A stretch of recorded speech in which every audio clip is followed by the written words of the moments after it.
महाराष्ट्राचे माजी राज्यपाल भगतसिंग कोश्यारींनी अजित पवारांना टोला लगावलाय। अजित पवारांची कधी कधी दया येते असं म्हणत कोश्यारींनी महाराष्ट्राच्या उपमुख्यमंत्र्यांवर खोचक टीका केली।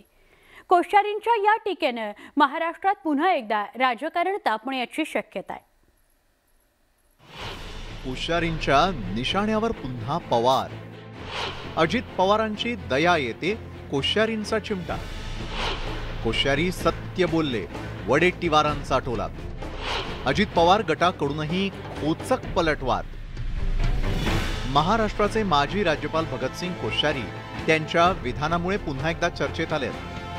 यावेळेचं त्यांचं वक्तव्य महापुरुष किंवा इतिहासाबद्दल नाहीये, तर यावेळी कोश्यारी चक्क महाराष्ट्रातील महायुतीत सरकारमध्ये उपमुख्यमंत्री असलेल्या अजित पवारांबद्दल बोललेत। एका खासगी वाहिनीच्या कार्यक्रमात कोश्यारींना अजित पवारांच्या पहाटेच्या शपथविधी संदर्भात प्रश्न विचारण्यात आला। यावेळी त्यांनी अत्यंत खोचकपणे उत्तर दिलं। अजित पवार हे महाराष्ट्रात स्थिरस्थावर झालेले राजकारणी आहेत। ते राज्यातील मोठे नेते आहेत। कितीही वेळा पराभूत झाले तरी ते हार मानत नाहीत। अजित पवार यांना उपमुख्यमंत्री होण्यासाठी कितीही वेळा सांगितलं तरी ते तयार आहेत। मला कधी कधी त्यांची दया वाटते।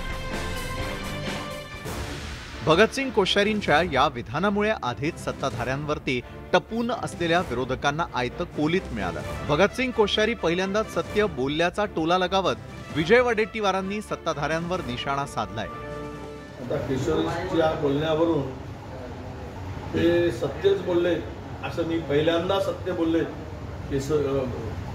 कोश्यारी माजी राज्यपाल हे मी मान्य करतो। कोश्यारींचं विधान हे थेट नव्हे पण अजित पवारांविषयीचा राग व्यक्त करणार आहे। त्यामुळे अजित पवारांच्या राष्ट्रवादीनेही कोश्यारींच्या विधानावरती तिखट प्रतिक्रिया दिली आहे। माजी राज्यपाल भगतसिंग कोश्यारी यांनी अशी टीका केली, उपमुख्यमंत्री होण्यासाठी अजित पवार नेहमी तयार असतात, यावर तुमची काय मत? आता राज्यपाल कोश्यारी हे आता माजी आहेत ना, राज्यपाल नाही, तर त्यांना अधिकार आहे काही बोलण्याचा।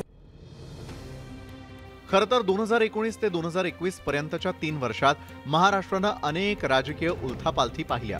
2019 मधील राष्ट्रपती राजवट, पहाटेचा शपथविधी, त्यानंतर सरकार आणि राज्यपालांमधील कलगीतुरा अशा अनेक घटनांमुळे भगतसिंग कोश्यारी चांगले चर्चेत होते। पण महाराष्ट्रातून गेल्यानंतरही कोश्यारींच्या मनातून महाविकास आघाडी आणि महाविकास आघाडीच्या माजी नेत्यांविषयी राग काही संपलेला नाही, हेच यातून स्पष्ट होत आहे। Bureau report, news 18 Lokmat. सध्या राज्यभरात महायुती आणि मवियाचे प्रमुख नेते